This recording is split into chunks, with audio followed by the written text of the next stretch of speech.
The quarterback battle is heating up on the plains, and Ike Jones joins us to talk about it on this Wednesday edition of the Uptempo Podcast.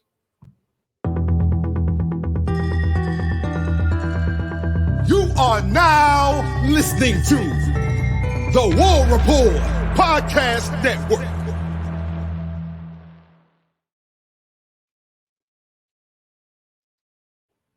Yes, sir. Welcome back, Auburn family, to the Uptempo Podcast. I'm your host, Dustin Smith, joined as always by the Mobile legend Blake Lane and our special guest tonight, Ike Jones. Ike, how you doing, buddy? I am good, man. Glad to be in here with you guys, chopping up a little Auburn football. You know what it is. Yes, sir. Yeah. Fall camp is finally underway. Blake, how are you? Hey, I'm hanging in there, ready to talk some Auburn football, ready to kick this thing off against the UMass Minutemen, baby. Oh, dude, where are we at? 25 days, 26 days, somewhere in there. Getting there. Yes, sir. Too many days is the answer to that question.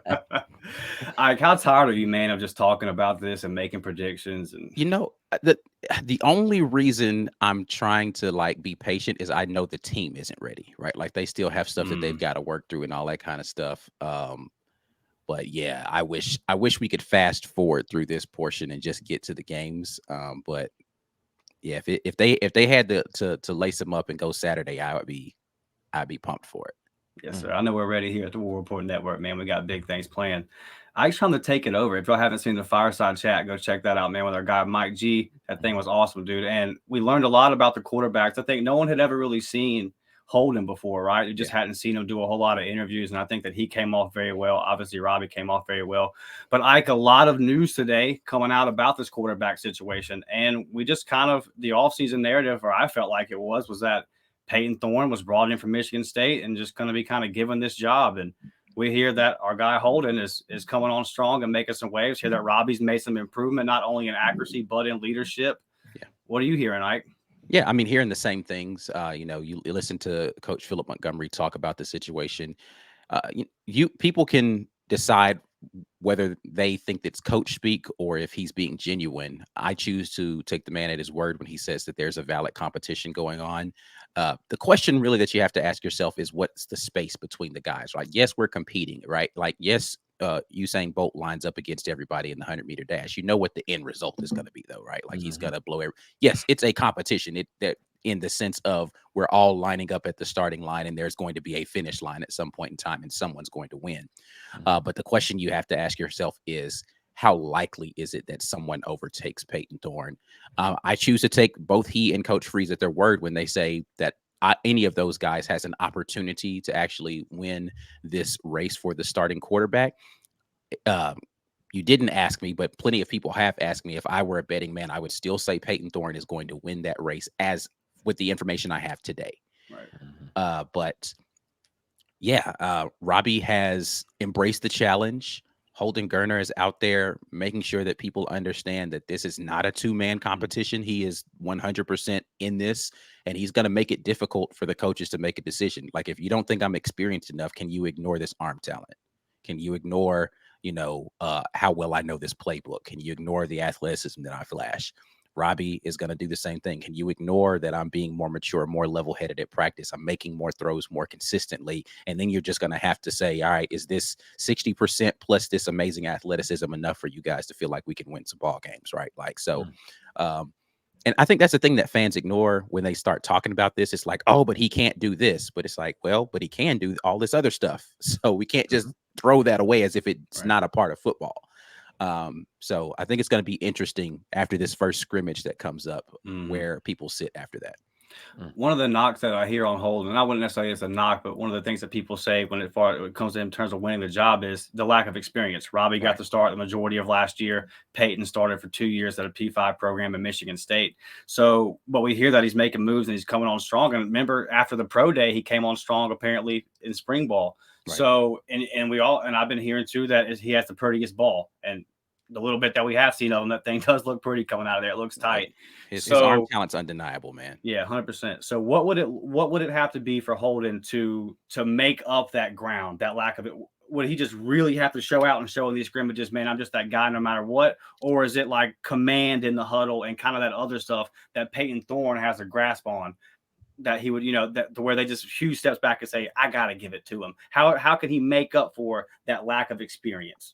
Yeah, I think it is going to be a command presence thing, right? I've talked to several guys at different positions within that locker room, and nobody has a bad thing to say about Holden, right? So Mhm. it's not hit the locker room. There's no tension or issues. If he got handed the football, guys would rally behind him because they like him. But it's a different thing when you get into the heat of the moment as to whether or not that's a guy you can rally behind in those type of moments. And I think that Coach Freeze and Kent Austin and Philip Montgomery, they're going to be working to try to put them in positions to see, is he going to be able to step up in those kind of things when it doesn't count, right? It's practice, and see how he responds in those situations, as well as the other guys. But specifically, I think Holden's got to show some of that in some instances, and something that, you look at and be like, okay, I didn't expect that response. Oh, all right. Yeah. I'm seeing a little bit more fire, or I'm seeing, the stuff that makes me feel like he's the kind of guy that can do this sort of thing on a game day. But for him, and I'm going to echo the words of Philip Montgomery that he had when he talked to the media. I believe it was Monday. I think it's really just more about being consistent. I think it's about, don't have a great day and follow it up with a crappy day. Like Mm. every day, it needs to look a certain way. And if he just does that consistently and everybody around him is fluctuating, they're going to look at him and say, well, this is the guy that's been rock solid the whole time. He's the guy that's going to be ready to step up and do it during the season. Mm. I wanted to ask you, man. Jarquez Hunter was welcome back to this football team. How Mhm. excited was this football team? The guys just seeing him back on the practice field, and if you could update us on his play, how his practice went. Yeah, so I wasn't there at practice, but we did have representation at the practice, and I think it was inevitability. Like, I think guys knew it was coming. It was more of Mhm. a when, not an if. So when he was back out there at practice, it was like, okay, it's about time. Let's get to work, type of thing. Mhm. That running back room is a room that realizes everybody's going to get opportunities. So I don't think that they fear the competition of Jarquez Hunter walking in there and saying, "Oh, well, there went my reps." Like, I mean, there's probably some guys, on the lower end of the depth chart who are saying, "Okay, I don't know how much they're going to utilize me now." But I think they embrace that, and I think when you realize, here's the thing, man, those kids want to win football games. Mhm. Like, that's the consistency that you're hearing from everybody when you talk to them. They want to win, not at the expense of, am I the person that made us win? I think they are wanting to go equipped and say, do we have all the guns? Like, I don't want any excuses. We're going to go in there and we're going to go fully armed and we're going to go to battle and we're going to see what we've got. But we're not going to go out there and say, well, we left Jarquez sitting on the sidelines. That's the only reason. Like, no, he was there too. And we're going to win or lose with all our guys in here. And I think everybody's embracing that identity as a football team. We need to get the best guys on the field. And I think there are guys who say to themselves, hey, man, Jarquez or not, we're going to go out there and we're going to win some football games. But you can't deny the impact that he has just from a physical standpoint and the intimidation standpoint of other defenses, just saying, okay, well, there's a dude over there that we've got to contend with. So I think from a play standpoint, from what I've seen and heard, he's ready to go. He's Mm. out there ready to go. He's really been training hard this summer, and I think the guys are happy to see him back. Mm. Love that, Dustin. Well, speaking of the Russian attack, Robbie Ashford, and we had Jake Crane on, Ike, Mm-hmm. and Jake made a very interesting point last week. He believes that Robbie is going to play up to 20 snaps a game. He feels like that's this two quarterback system that has been talked about. He's saying, and then I watched you guys today on the drop, you and Mike G, and y'all said basically that you think it's coded language, that he's basically saying, hey, this is going to be something. To me, 20 snaps still kind of sounded high, but then you'd made this point today, again on the drop, talking about kind of calling him a closer. Mm-hmm.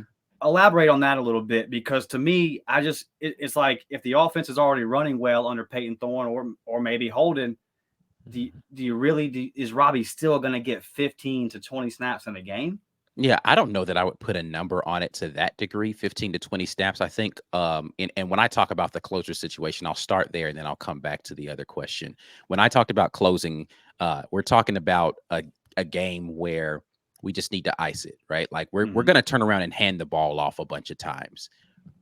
Why not put a guy who gives you a little bit of deception in that situation where it's like, okay, I don't have to hand it off to the back. We can have the quarterback. Now you're still making the defense think a little bit, and getting first downs is something that you can still do while having some variety to what you're doing with your offense. I think that that's a situation I can see Robbie Ashford doing. Now, again, this is me in my weird mad scientist world coming up with scenarios. That's not something I've talked to any coach and they were like, oh, that's a really good idea. We're going to I have no freaking clue what they're going to do. But I can see that scenario, but 15 to 20 snaps, maybe, right? But to your point, I think continuity in the signal caller and in what you want to be able to do from having the entire playbook at your disposal is something that they're going to want to look to do, which is why I think you can't discount Holden Geriner. But again, we'll get into maybe that a little bit more at some point in time because he is deceptively athletic. But for the switching in 15 snaps, I'm trying to, in my mind, think about, right, so if you're going to have 80 to 90 snaps in a game, right, and you're going to turn around and hand the ball off 40 to 50 of those times in a combination of, different backs getting the ball. The rest of those snaps that you have offensively, let's just take the low end of that 80. There's only 30 to 40 snaps in addition. If you're telling me 15 of those are going to go to Robbie and the rest of those are Peyton Thorne throwing the ball, I don't know that you're going to survive him throwing that infrequently, right? Like on a consistent basis. That means that your run game is fear. Like if you're doing that, your run game is so demonstratively better than the vast majority of your opponents that it doesn't matter who the quarterback is, really, right? Like you can throw anybody out there if we're going to run the ball that well and it be effective.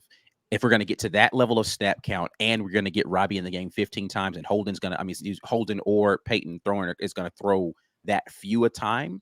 I don't know, man. I think you're going to need to get the quarterback 30 something pass attempts per game, if not higher, depending on whether or not they want to lean into the pass game. And, but if it's not going to be effective in the run, you see what I'm saying? Like when you start to parse out the numbers, I'm like, I don't know. 15 seems a little high. Average that per game. I could see a game where he got 15. But if you're telling me over 12 games, he's going to get 15 to 20 snaps. I don't know if they're going to call that many, because it's going to be special packages, right? So it's going to be short distance, it's going to be red zone, it's going to be like gadget type stuff if you're talking about that. And are you going to run 20 times in a game doing that kind of stuff? Just going to go read option 20 times in the game, or quasi wildcat 20 times in a game? That feels like a lot to me. So I don't know. And a point that Blake's been making on this all offseason is that Hugh wants to show high school receivers we're going to throw the ball around here. I'm trying to change. So that's a good point that Blake's always made. It's like Hugh's trying to change this. These passing numbers that I think it's Damian Craig has the all-time passing like right there at 3,200. Hugh's going to demolish that. Stidham's second right there at like 31. Hugh sees that and says, dude, we're this having no 1,000-yard receiver stuff. This is coming to an end. So I'd be shocked if we don't put 3,500 plus up on the and through the air. And I just don't know that you can get that unless you're just taking a bunch of shot plays. And I don't think that that's how this offense works. I think it works by, we're going to hit you with the quick game, get you to try to, creep up on it. Then we're going to hit you over the top. We're going to get a seam route from a tight end. We're going to go, RPO play action stuff. But a lot of that RPO stuff is quick game, right? Like we're looking here. We got numbers to the outside. Let me just flick it out here real quick, get out here and hit a quick slant for something, right? It's not going to be long developing, big, turnaround, heavy play action, try to suck the linebacker up stuff. It's going to be, we're going to be read, release. So I don't know. Again, the numbers for me don't work out in a way that makes sense for 20 unless you're getting over 100 snaps in a game, right? Like you're going to have to be running a bunch of plays to be able to get to that number. I'm not saying that's impossible. I'm saying it's improbable with the level of defenses that you're going to be facing in the SEC. If you're getting over 80 snaps game average, then you're really humming offensively. Ike, what's Jay Fair been up to, man? I know that the reports have been going wild. Let me channel my Mike G real quick. Ask me the question again. What is up with Jay Fair and how has he been showing out, brother? Jay Fair is the best wide receiver that has ever. He's going to break every Auburn record. Jay Fair is going to go down in Auburn history as the best wide. I'm telling you guys, Jay Fair. You mark my words. Nah. Listen, guys. Jay Fair is amazing, man. Like I the hyperbole around him. Listen, let's forget what people want to say is Mike G being a little too whatever partial towards Jay Fair, and listen to people who are practicing with him every day, right? Mm-hmm. When you hear Keontae Scott talk about who are the guys that are giving you, trouble in the slot, he mentions Jay Fair, right? Like he talks about, but he says Jay Fair is doing it, right? Mm-hmm. If you talk about quarterbacks and you listen to Peyton Thorne when he first got to campus there, he had a conversation and he's talking about how, he's going and watching practice footage and he's watching footage from the A-Day and he's like, hey, man, I'm seeing you open a lot. When you hear other quarterbacks talk about the reliability and you hear linebackers and DBs talk about the shiftiness, he is of the guys who are likely going to play in the slot, right? You've got Javarius Johnson, of course. VAR is going to be there. You've got Caleb Burton, the new guy, right? Mm-hmm. And you've got Jay Fair. Those are the three guys that are going to take the vast majority of slot reps for Auburn this year. If you're asking me today, that's what I would say, the vast majority. Now, what order that is and how many, I would probably rearrange them from the order that I just said them. But when you look at the makeup of those guys physically, Jay Fair runs not as fast, but he's probably in the higher end of the speed category of those guys. VAR's probably the fastest of them. You probably put Jay Fair at number 2. And Burton is not a burner like those two guys are. He's more of a route runner, like crisp guy, right? But you talk about route running. Caleb Burton's probably the most polished route runner of the two. Right behind him, Jay Fair. So you're saying he's kind of the mix of those two in speed and route running, but he's easily the biggest one, right? So he's going to be able to take more of the crossing routes. He's going to be able to get more of those yards after catch things, which makes him a little bit more dangerous in this offense. So I think he's kind of the perfect mix of slot receiver to be able to do a little bit of everything that the coaching staff is going to ask him to do. And he's a reliable guy as far as knowing where to be, when to be, and having good hands. I'm finding it difficult to find reasons why you don't put him and get him reps when you compare him to the other guys in the room and when you look at what the offense is going to require. Any word on Nick Mardner? I know he was a guy that kind of slid down a little bit and people stopped really talking about him. But how has he performed? I mean, I haven't heard a lot about Nick Mardner. I do know that he's probably in that second group right now of guys when you look at outside receivers. Camden Brown, Coy Moore, probably the top guys right now in that outside room. And then you're going to have the new guys coming in that are challenging for that. And then you got to figure out what you're going to do with Malcolm Johnson, who is, by everybody's account, the fastest guy in that room. So if you're talking about taking the top off, he's going to be a guy who can get downfield for you. And then you've got Nick Mardner, right? Like he's the other big body guy, but he's going to be competing for the big body guy reps, right? Like he's going to have to get the outside receiver reps.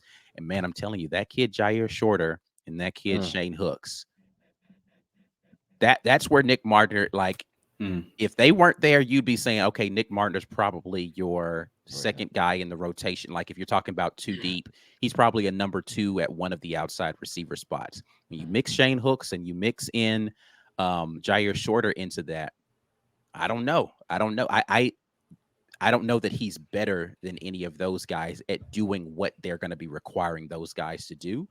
So we will definitely see what it is coming up soon, but I think he's performed adequately. I just don't know that he's blowing anybody away right now. His experience in the system is going to pay dividends for him as far as reps in this fall, though. It's kind of what I was going to ask you was about those receivers that came in, Hooks and Shorter. How long do you think it's going to take them to kind of pick up this offense and feel comfortable missing the spring? It's really similar to what Hooks was running at Jackson State. The difference is going to be the physicality. He is he's kind of a slight of frame, like, he's not as big as you probably think he is when you go look at like his measurables. He's kind of tall, slender guy, but he plays big, right? So it helps him that he's playing a little bit bigger as far as his ability to high point and his ability to kind of catch in traffic and even yards after the catch type of stuff. He's a guy that can do those things. But I don't think it's going to take him a long. It's really going to be more about making sure he understands what the calls are and like just little things about like if we're running this particular route, what's the depth on the route, right? Like, is it an 8-yard, turn and release, or like, is it 10 yards? Like, are we pushing up 10? We pushing up 8? We pushing, those types of things, more so than his understanding of like the fundamentals of what the offense is. Cause the calls are going to be, it's like, all right, well, we call that thing that you're used to running this. And this is how this is where you're going to line up. This is what your split's going to be from off the line, that type of thing. But then it's going to be about, all right, do you understand at 7 yards is when we're typically breaking this route off, and he's going to be looking to throw it to you at 7, and then you guys reading the same thing. Are we, in cloud coverage on the back end, we're man coverage, we're back shoulder, what I'm saying? Like just getting that camaraderie and that communication down with the quarterback. That's, I think, going to take a little bit of time because they just haven't had the opportunity to get in there during the summer. Both of those guys were dealing with some injuries, so they weren't running and doing a lot of route stuff during the summer as much as some of the other guys. So that's what probably is going to be the biggest thing that's going to stop them from game one being big contributors in, top 2 guys out there. I wanted to switch it over to the defensive side of the ball, and there was a name that kind of popped up that I was very interested in, and a guy that hasn't been able to find the field for the Auburn Tigers, and that is Eugene Asante. I know there's been high praise from Ron Roberts, and I believe Josh Aldrich had a little high praise for him, and they say he's been putting in the work, man. How has he looked? Eugene Asante is a guy who it baffled me that he didn't get more reps last season. I know he was dealing with some injury stuff, but I'm pleasant. Like everything coming out of North Carolina was this kid's a baller. Everything when I talk to other players about him is this kid's a baller. He does all the right things in the classroom. He does the right things at practice. He's showing up on time. He's, he's a good guy in the locker room. Like I talked to, when we did the wide receiver thing, they were basically like, man, you got to get Eugene Asante on here, man. He's a character, right? Like it's going to be fun to sit and talk to him. And so I'm just like, all right, so why is he not playing? Like you can't find anybody that says anything bad about him. Like and trust me, I talked to quite a bit of, can't find a person who says a bad thing about Eugene. Right. So I'm glad to see that he's going to get his opportunity. I trust the evaluation of a guy like Ron Roberts, who's a linebacker guy, right? He is fundamentally at his core a linebacker coach, and a guy like Josh Aldridge. If they are saying this guy can ball, that's all I need to hear. He's going to go out there and he's going to do it in a room that I think that there's a ton of opportunity in, right? Everybody was really high on, Austin Keys coming in. I still think he's going to be solidifying a spot. And then everybody's, big on Larry Dixon when he got here. And it's like, okay, is he going to be able to get a spot? Eugene Asante's got the summer and the spring on him, right? He came in after spring ball. So he's got a little bit more experience in the room for this particular staff and what they want to do scheme-wise. And I think he's a little bit bigger, probably a little bit faster too. He flies around out there. Larry Nixon is a guy who's going to be where he needs to be. Is he as fast as Asante? I don't think so. And so it's going to be interesting to see what that linebacker room is going to look like. I wouldn't be mad at a Austin Keys, Asante middle linebacker, Will Sam situation there. Like I think that would be dope. But we'll see. We'll see how it pans out. Ike, what does your boy Keontae Scott start at? He's going to start where at? Nickel, safety? He is going to be a nickel or star backer. Star backer is, the kind of hybrid safety linebacker role. If you guys have seen you guys can go check it out on the channel. If you're members over the War Report, I do some defensive breakdowns of the Ron Roberts scheme. But the star linebacker, if you can remember, Christian Tutt actually played the star backer for Auburn when he was here a few years back. But that's a role that I can see Keontae Scott filling into well, because it's kind of part of his game. It's a blitzing linebacker. It's going to be a guy that you expect to be in the slot and covering running backs out of there, maybe picking up some tight end responsibility. I think that's where he's going to fit in. So with Sim having that other safety spot locked down, Caden Bridges gets dismissed from the team. Caleb was kind of forgotten today with the return of Jarquez, but Caleb made his return today. We all are really high on that secondary, but it does seem like that secondary or that safeties, the other safety spot still kind of open. Who are you leaning as being the starter week 1 in that position? You know, I'm a big Donovan Kaufman guy. I think that Donovan Kaufman is he's not like he is the Swiss Army knife of that defense. I was gonna say he's not like the best cover guy. He's not the worst cover guy. He's not the biggest dude, right? Zion Puckett is easily the biggest guy in that room, but he's not afraid to go down there and come downhill and hit. He's a really solid tackler. I like Donovan Kaufman to be a guy to fill in for that safety room. And then, you know, from an experience standpoint, I think the next two guys up are probably going to be Puckett and Gilbert. The Gilbert being the guy who came in from JUCO last year. I think that those might be the other two guys that you can look at in that room. But it's probably if we're going with a 4 rotation there, you know, you've already mentioned Simp. I'd put Donovan Kaufman, Puckett, and then probably Marquise Gilbert as those top 4 safeties in that room right now. So we're going to see some more reps out of Marquise this year. I think so. You know, I think it's really going to be dependent on, you know, one of those safety is going to be more of a free, you know, back end rover guy. And I think Simp is going to probably be that guy just because he's got the most range. I think he's the fastest guy in that safety room. Simp can really Simp can fly. And so I think he's going to be that guy. I think Marquise Gilbert probably is the other guy that you're going to want to do that. I did see him playing some close to the line of scrimmage during A-Day, so that made me be like, I say that because he's smaller. Like he's another guy that's kind of slight of frame, and I know Donovan Kaufman doesn't mind coming downhill. I know Zion Puckett functions really well downhill. So if I'm putting those 4, I'm saying that he's probably in the 2 deep behind Simp. But he would have an opportunity, I think, this year to be able to do that. Caleb Wooden, I'm never going to count him out because he's super talented. And then we've got some really dynamic freshmen in that room as well. So, man. Yeah, I think Sylvester might crack that rotation a little bit. Man, Sylvester he's another guy that's a unit, man. Like he's not a guy that you're like, oh man, he needs to put on a little weight, nah, bro. You put the pads on, he looks like a football player walking off the bus. Dustin's been on that one. Yes, sir. I've been on that one since we flipped that boy from Tennessee. Yeah, he looks like a dude. Yes, sir. I like that one. Blake, you got anything else before we get over here to these bold predictions, man? No, let's make them, man. I'm ready. Yes, sir. Before we hop over here, guys, you already know the deal. Home Field Apparel, go over there. 15% off your first purchase with the code UPTEMPO. Appreciate all you guys helping us out doing that. They got the flash gear on the market, man. Go check them out. Thank you, Home Tempo, for partnering with us, man. It's been awesome. We're going to get over here to these bold predictions. We're going to do one on offense, one on defense. I'm going to get us started off with defense here first, fellas.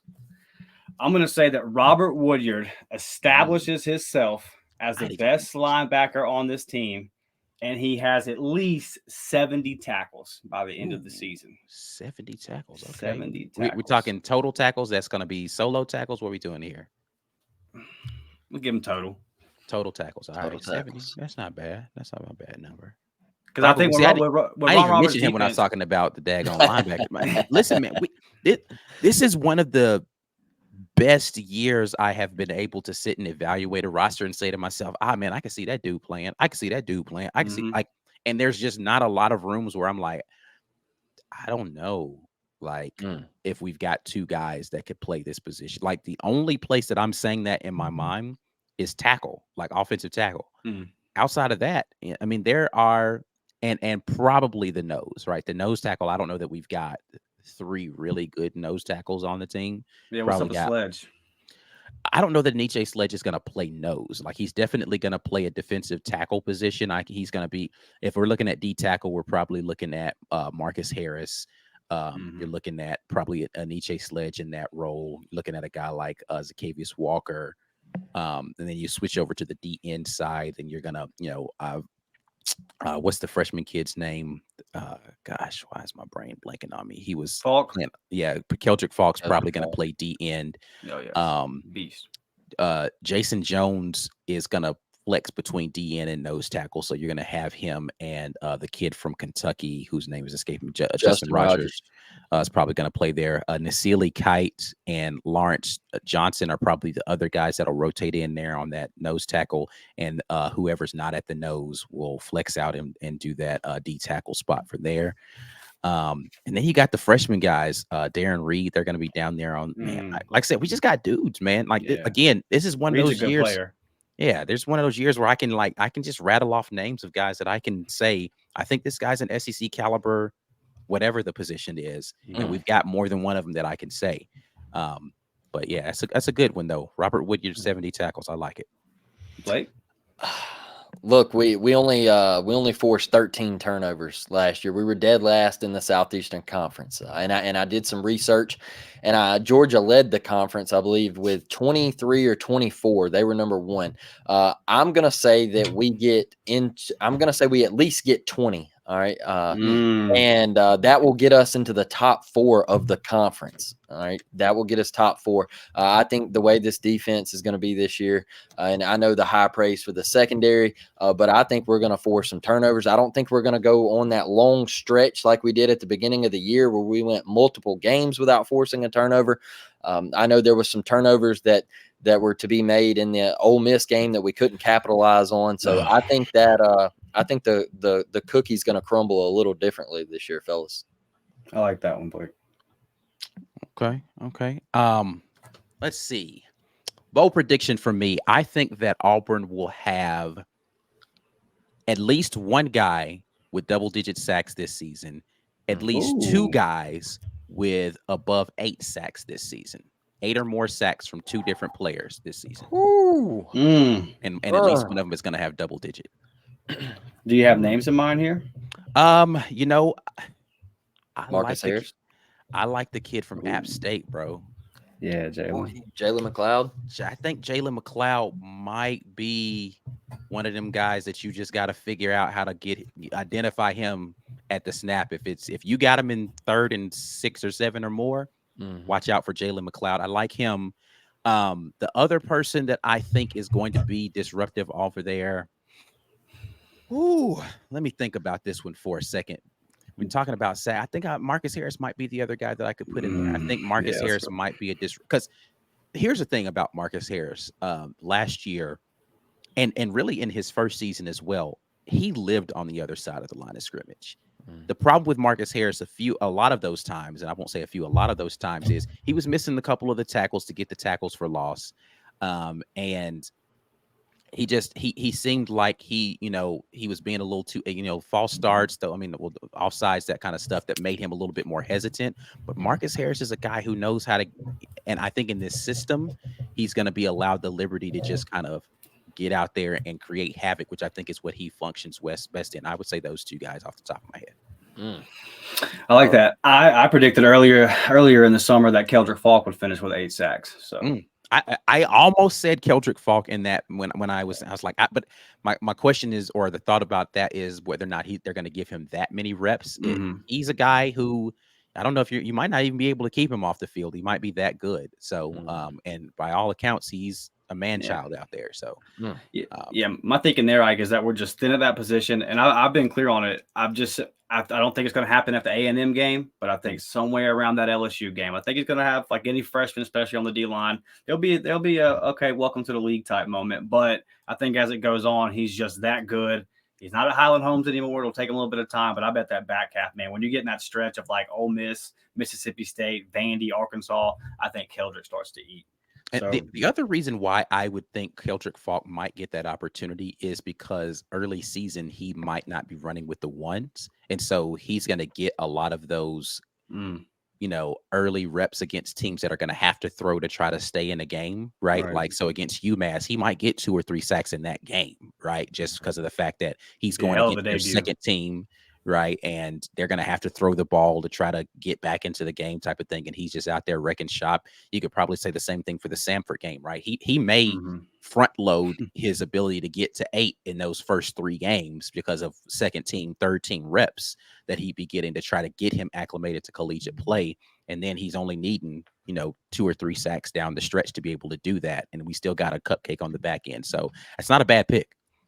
I'm going to be hard to shut up if Keldrick Falk starts his career off with 2 or 3 sacks for UMass. I'm just letting y'all know I'm going to be talking. Yeah. Over on the offense, my bold prediction is that Jarquez, and it doesn't sound that bold, but just let me get into these stats. Okay. Jarquez Hunter has a top 5 season in Auburn history, single season, in rushing yards and touchdown. So rushing yards, Cam Newton is 5th all time. And by the way, when you look at these numbers, for as bad as our receiving numbers are all time, our rushing numbers are stupid. But Cam Newton is 5th all time at 1,473 yards, obviously 2010. I got Jarquez going for at least 15. I think he finishes somewhere between 15 and 16. And then on touchdowns, let's go down here to rushing touchdowns for a season. It is a tie between Bo in 1985 and Coach Cadillac in 2003 with 17. I think Jarquez beats that and gets 18. So I got Jarquez going for 1,500 in yards, 18 on the ground. That'll be top 5 in yards and touchdowns all time in single season Auburn history. Okay. Fellas, I'm going to go with a bold prediction here. I like this one. So VAR was our leading receiver last year, almost 500 yards, had 26 grabs, right? I'm going to go off the wall here, and I think Caleb Burton is I think Caleb Burton's getting 30 grabs this year. All right. Caleb Burton, 30 grabs, kid from Ohio State. I'm high on any receiver that comes from that school right there. So, I think Caleb Burton's going to get it done this year for the Auburn Tigers. Okay. Well, I will see your Caleb Burton with 30 grabs, and I will say we're going to have 2 receivers with plus 20 receptions on the year this year. Love that. Yeah, I think we get 2 of them plus 20 receptions. I know Coy had 20 last year. Did he? Oh, well, let me up mine to 25 then, just to make it more spicy. Plus 25, 2 receivers next year. Okay, so how many do you have Rivaldo having in that scenario then? Oh, that is a good question. I think Rivaldo is probably going to be. You might get three receiving targets with 20 receptions with Rivaldo in there. Yeah. I think that we could do that this season. Because I think we're going to throw the ball more. There's going to be more quick game, so you're going to get those opportunities for guys to get those 2-3 yard receptions, little pocket pass stuff. We're going to do those sorts of things a lot more frequently this year. And though they're going to spread the ball around, you're going to find that certain guys just function in a particular role, like a Ryan Davis, how Ryan Davis was that year where he broke the single season record. Like, we're just going to throw the quick game to like 1 or 2 guys consistently. And if they stay healthy, they're just going to rack up catches throughout the season. So I think, there's an opportunity for 3 different guys to be able to get 20 plus receptions in this offense. Oh, that'd be fun. Man, that'd be fun. Yeah. Cheers. Yeah. Dustin, you got anything else?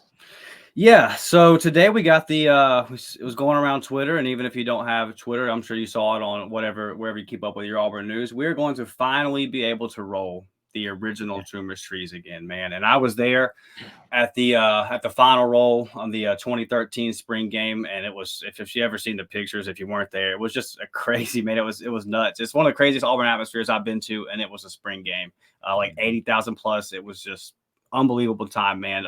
Really what the Auburn family means. So I just want to say to the gentleman that thought he could keep us down, old Harvey Updike, it didn't work, buddy. It didn't work. And so it's all the guys that are quote tweeting him today on Twitter or quote tweeting this stuff and saying rest in peace to the GOAT, the Bama fans trying to be funny, shouting out Harvey. Listen, bro, you're not going to stop us. And if you remember the last time y'all tried to be funny, we took one back on you with 1 second to go, 109. It was like the greatest play in sports history. So just the spirit of the Auburn family, man, like we're going to persevere no matter what happens. You're not going to stop us.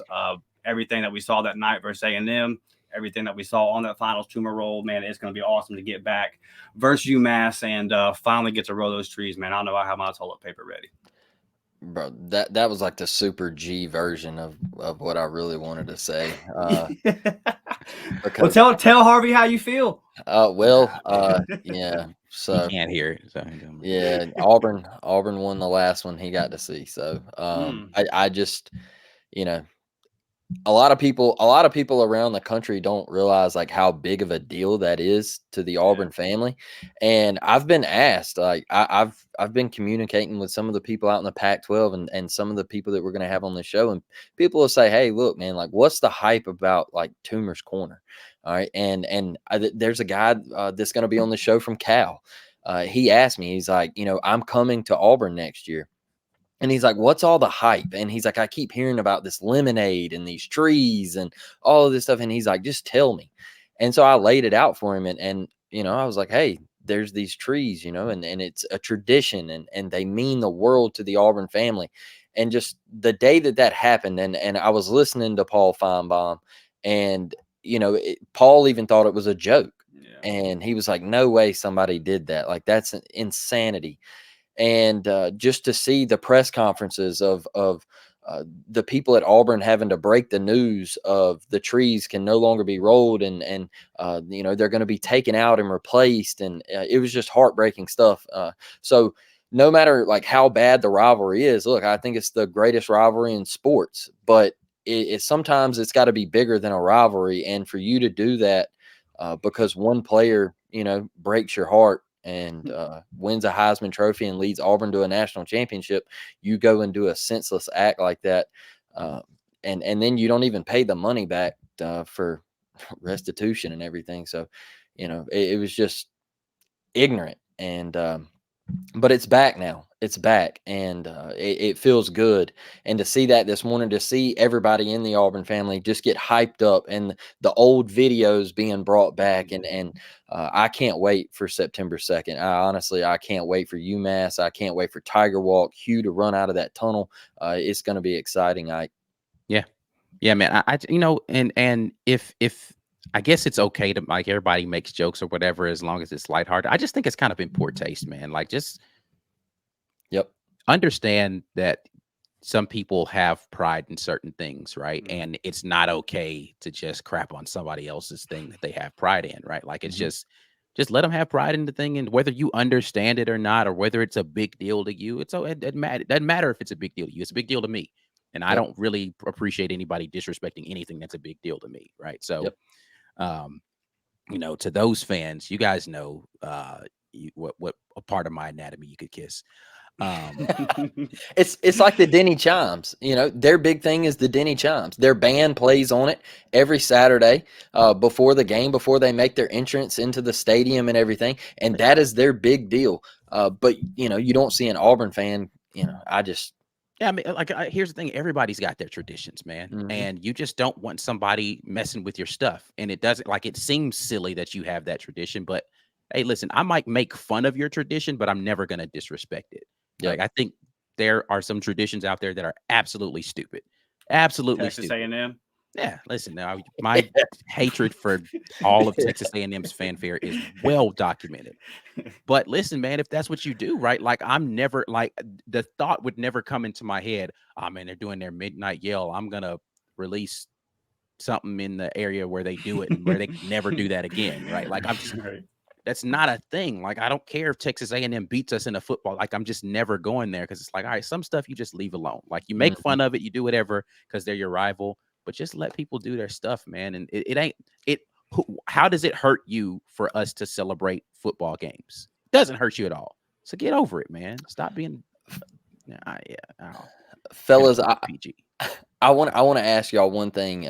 Today I watched the Johnny Manziel documentary, and I thought it was awesome. I thought it was one of the best things to take me back to that era, and just to see what he went through, and the before the NIL and how much money he would have actually made and everything. But when do we get a Cam Newton documentary? I mean, you're getting a Florida the Swamp Kings documentary, and it's like you just skipped right over the greatest college football player of all time, and you went right to Johnny. So when could we see that?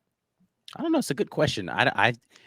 I think part of, documentary stuff for Cam Newton is he was still really trying to make his comeback to the NFL. He didn't feel like his story was over. And so I Mhm. think there was a redemption arc he was hoping to be able to throw into that. But, as we're getting more years removed from his collegiate career, I think that window is closing for him. So you probably can hear some whispers of that kind of stuff coming up. I don't see any reason why they wouldn't want to go. I mean, we've had a documentary on that season, but Yeah. on Cam himself, I don't think that there has been. Well, I know there hasn't been, but I don't know if that's in the talks or anything. But probably soon coming, man. I can't see that being held off too much longer. Yeah. Well, Dustin, you wanna close us out, brother? Yeah, well, I need my 2004 documentary first because, so. But Yeah. yeah, man, appreciate everybody for rocking with us. At the time of recording, dude, we're at 696 subs. So obviously, we got to at least get 4 more, get to 700. I don't think there's a Auburn podcast out right now growing like us, man. We're the hottest podcast on the plains, I feel like. So appreciate you guys for supporting me. Shout out to our guy Dax Lee. Hit us up, wanted to learn how to become a member. So appreciate your support, buddy. He had very kind words to say in the DM. Well, thank you to all our guys that have joined as members. Y'all know we're going to have those, like we said before, rolling out here in a week or two, ready to go for you. I'll have my Friday night schedule up and ready for you guys here in a week or two, man. So we're really excited about everything that we're doing. Big thank you to Ike and all the help that he's done for West Bend. The growth has just been tremendous since we signed with these guys. And listen, we keep saying it. We're not kidding, and I can attest to it. So much stuff outside of just turning on a camera and recording podcasts. The kind of content that we're going to do here at the War Report Network is really groundbreaking. The fireside chats that the guys are doing, that's just the tip of the iceberg, man. There's so much stuff coming down the pipe, and we're really excited for it. So just lock in, man. Just lock in, and 20-something days, guys. We're almost there. I can't wait. So we'll see you guys Friday, 10 a.m. War Damn Eagle. Yeah, War Eagle.